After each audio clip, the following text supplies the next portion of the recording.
Hey everybody, Chef AJ here and welcome to my kitchen. Today I'm going to show you one of my very favorite recipes. I don't know what it's called because I made it up, but it's so satisfying. It's like a pizza. Some people say it's not really a pizza, but to me it is because it's got a crust and it's got toppings and you can pick it up. Basically what it is a panini crust, meaning it's made in a panini press and it's hash browns. And on top of it is garlic roasted mashed potatoes with roasted corn and Brussels sprouts. And then I drizzle it with my favorite balsamic vinegar. If you had a favorite gravy recipe, you could put that on top. My husband Charles likes to put ketchup on his, but it's so satisfying because it's got three kinds of starch. It's got the corn, it's got the mashed potatoes, and it's got the crust, which is made out of hash browns. I think you're really gonna like it. I'm gonna show you how to make it step by step. And I have a friend that wants to say hi to you. Bailey, say hi. She likes it too. I hope you'll enjoy this recipe. So the first thing I want to do is make my mashed potatoes. So I am using the 8-quart electric Instant Pot, and if you don't already have an Instant Pot or you're thinking of getting another one, I really recommend the 8-quart. Because in order to maintain a healthy lifestyle, you always have to have healthy food ready. So you don't want to just make one serving, you want to make multiple servings. Eat some, freeze some, share some. So I really do recommend the 8-quart. So what I have here is a 4-pound bag of the organic Yukon Gold potatoes from Trader Joe's. If you don't have a Trader Joe's, you just get 4 pounds of your favorite potatoes. I do find that the Yukon Golds or the creamer potatoes work better in a mashed potato recipe than say the russets. Potatoes are on the dirty dozen, so I do recommend you get them organic, and that way you don't have to peel them. I really love using this little basket that you can get for less than $20 on Amazon whenever I steam things. It just makes it really easy to take it out, and then you don't have to drain them the conventional way. So in the bottom of the Instant Pot, I have the equivalent of about 2 cups of water. That you just want to have it go up to the bottom of the basket. You don't have to measure precisely if you don't want to. And we are going to close the Instant Pot. One way to know how to close it is just to think about the Instant Pot as a clock. This being 6 o'clock, this being 12 o'clock. If you always go to 11 o'clock right here, you'll always be able to close it very easily. And then there's 2 ways of doing a pressure cooker. One is called venting, which is towards you. You might not be able to read the words. One is sealing away from you. You always want to make sure it's sealed because otherwise it'll be more like a crock pot and it will never come up to pressure. And if you've ever heard me talk before, I never read the book. So what I just do is I push the manual button, and it happens to be at 12 minutes because I recently made cauliflower bisque, which was 12 minutes. And then in a moment, it's going to make a little beep just to tell me, hey, is this the setting you want? Yep, that's the setting I want, and now I set it, forget it, and I'm going to go do some other things. And I don't worry about this particular recipe releasing the pressure. I can let it come down to pressure naturally. It's not going to ruin it like it would say if I was steaming greens, but I will come back after it's ready and show you how to finish it. You can also go to episode 55 of Weight Loss Wednesday on YouTube, where comedian Steve Middleman shows me how to make Middy's Mash, his version of mashed potatoes, which this garlic roasted mashed potatoes with corn is based on. So we'll see you in a bit. Well, that's Bailey. It has nothing to do with this video, but it was so cute. I put it in frame since it's in the room where my second air fryer is. So now I'm going to show you how I roast my garlic. And simply what I do is I take a half a clove of peeled garlic, which is the equivalent, if you buy it in bags, of about 3 of these bags. And I'm using my smaller air fryer instead of the Breville for this little job because actually my Breville is being used anyway, which it is, and it just works very nicely. And I just pour the cloves into the basket, and then I push the button. Where's the button? It says 370, and I'm going to put it on for, that's probably a little too long. Let's try about 12 minutes. Usually 10's enough.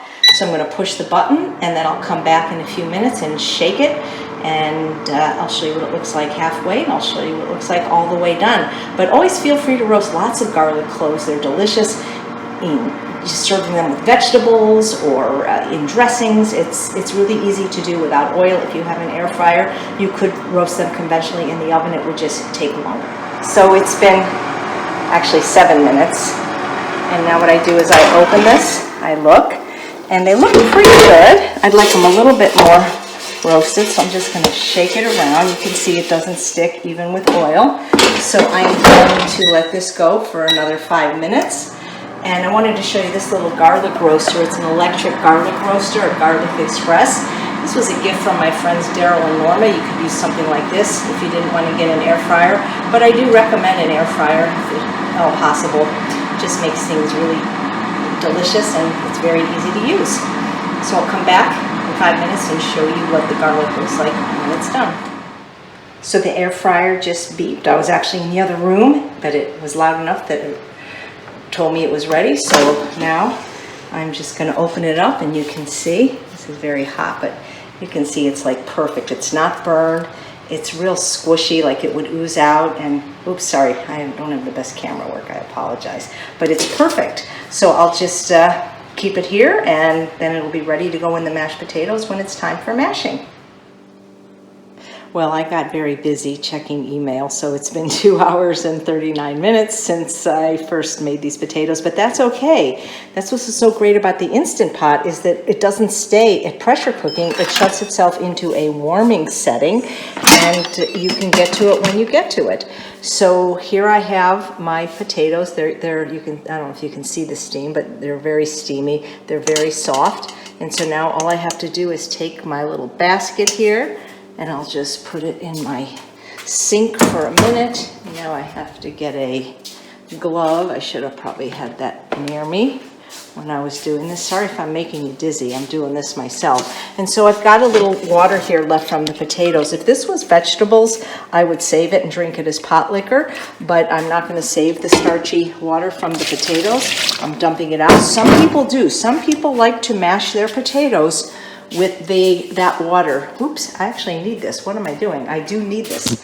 I need to mash my potatoes in here. Some people like to mash their potatoes with a little bit of that starchy water, and there's nothing wrong with that, but I am going to be using some non-dairy milk instead. Okay, so let's put this back, and now let's add the other things that are going into it. So these are the garlic cloves that I already showed you how to roast, and you can see that they are very soft and squishy inside, delicious. And if you really love garlic, you could add more, or you could definitely add less. I am adding a ½ cup of nutritional yeast. I am using the unfortified because the doctors say it's not good to have it fortified with folic acid and B12. The brand I am using is called Sari, or Sari, S-A-R-I. If you get the large bag on Amazon, it's much more affordable, the 24-ounce bag, than if you get the 8-ounce bag. It's just a real deal that way. And I'm using this also because it just happens to be, in my opinion, the best tasting of all the nutritional yeasts. I've got 2 tablespoons here of Benson's Table Tasty. That is my favorite salt-free seasoning. And this is what it looks like. And she also has a new flavor that is also very good, which is roasted garlic. But since there's roasted garlic in here, I'm not going to use it. And then I'm going to add 1 cup of non-dairy milk. What I'm using, get it from behind me, is a brand that has only almonds. It's called 3 Trees, unsweetened. And the ingredients, almonds. A lot of the milks have a lot of weird stuff in them, carrageenan and vitamin A palmitate and all kinds of stuff, oil and salt. And now all I do is smash. Now it's a little, I'm trying to do this while holding the camera, so let me see if I can do this. I'm just using this little tool that was less than $15 at Bed Bath & Beyond. And these smash up really easily, except that I'm using my left hand and I'm right-handed because I'm holding the camera with my right hand. And again, there's no hard and fast rules with this. It's the spices, the seasonings are to your liking. The roasted garlic just adds just a wonderful, wonderful flavor. And you can decide how much liquid you want to add, more or less. But the thing that's so nice about the Yukon Golds is that they are just so creamy naturally. I don't really recommend using one of those electric blender type things or stick blenders because I find that they get very kind of gummy when you do that. so just do it by hand. Sometimes I'll even put in cauliflower. I think I showed you that on episode 56 of Weight Loss Wednesday. But this doesn't take very long to do, even when you're doing it with your non-dominant hand. I switched hands. And these roasted garlic cloves, oh, it just adds so much to it. Switching hands again. Actually, this counter, I'm too short to do this where I'm doing it. I should have done it in a different place. But these are just delicious by themselves, and everyone loves mashed potatoes. They really are the ultimate comfort food. So that's good. You can see it didn't take very long to get it all creamy. Let's see, does it need a little more milk? No, that feels just, I go by feel more than looks. Also go by taste. I'm very kinesthetic. I actually don't even generally measure stuff. And so now what I'm going to do is I'm going to add a pound of corn. And with corn, you always want to get organic because it's one of the most heavily genetically modified crops. I love the fire roasted organic, but if I can't get to Whole Foods, then I get the regular organic from Trader Joe's. And I always serve corn and Brussels sprouts anyway when I make mashed potatoes. So it just got a little easier to just start stirring the corn in because then it was the right amount. I also love to serve Brussels sprouts when I have mashed potatoes, but my husband prefers broccoli. So this is delicious. It's comfort food. It doesn't need gravy in my opinion. It's so flavorful, but you could certainly add a favorite gravy if you have it. And there you have it. When I have leftovers, what I'll often do is just put them into patties and put them in the air fryer or roast them or bake them, and they're really, really delicious. So that's how you make the roasted garlic mashed potatoes with corn. So now I'm going to make the crust. I am using a DeLonghi panini press. This was about $65 at Bed Bath & Beyond. You can get them online. There are other companies I'm sure that are good. First thing I do is I plug it in and I preheat it because I want to make sure this green light is on. That means ready. And for mine, I just turn it all the way up to the highest setting.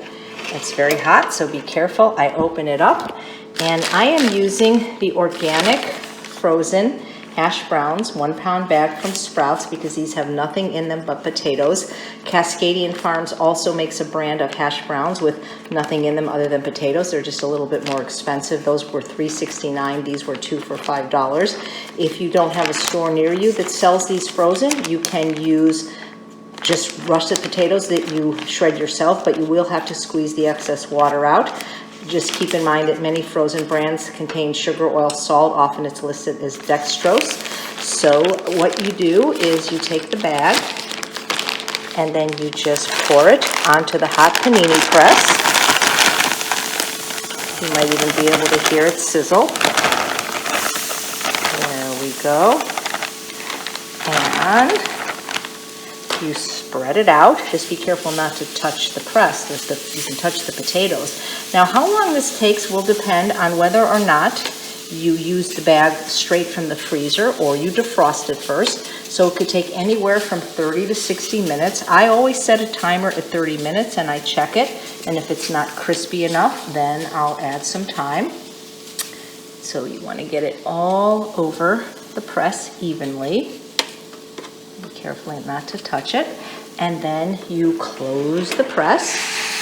You can hear that sizzle. And as the water shrinks out or evaporates, it'll go down even farther. And we'll come back in 30 minutes and show you what it looks like. So just right before the hash browns are ready, I want to steam up my Brussels sprouts. I am using the Pampered Chef micro cooker that has a cup of water in it, and I am using a 1 pound bag of frozen baby Brussels sprouts from Trader Joe's. These are only 99 cents, and these are just my favorite. They just taste better than any Brussels sprouts I've ever tasted. And this is a really easy thing to use. I also have the Tupperware one, which is a little bit larger, and I love this because it's great for travel.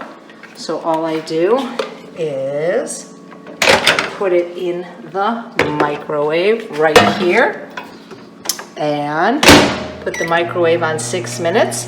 And of course, if you want to steam them any other way, you're more than welcome to. So I'm so excited because now I can show you how to put it all together. So first, let's look at the panini press. This has been exactly 30 minutes, so I'm gonna unplug it. I defrosted my potatoes. That's why it took 30 minutes. If you use from frozen, it could take longer. And so what I'm gonna do, this normally would serve me and Charles, so usually I'll break it in half. I'm just gonna do a little smaller piece right now, just to plate it. Ooh, that looks so good. I'm gonna close at this to keep it down. And so first I start with my crust, and then I put the mashed potatoes, the roasted garlic mashed potatoes with corn on top.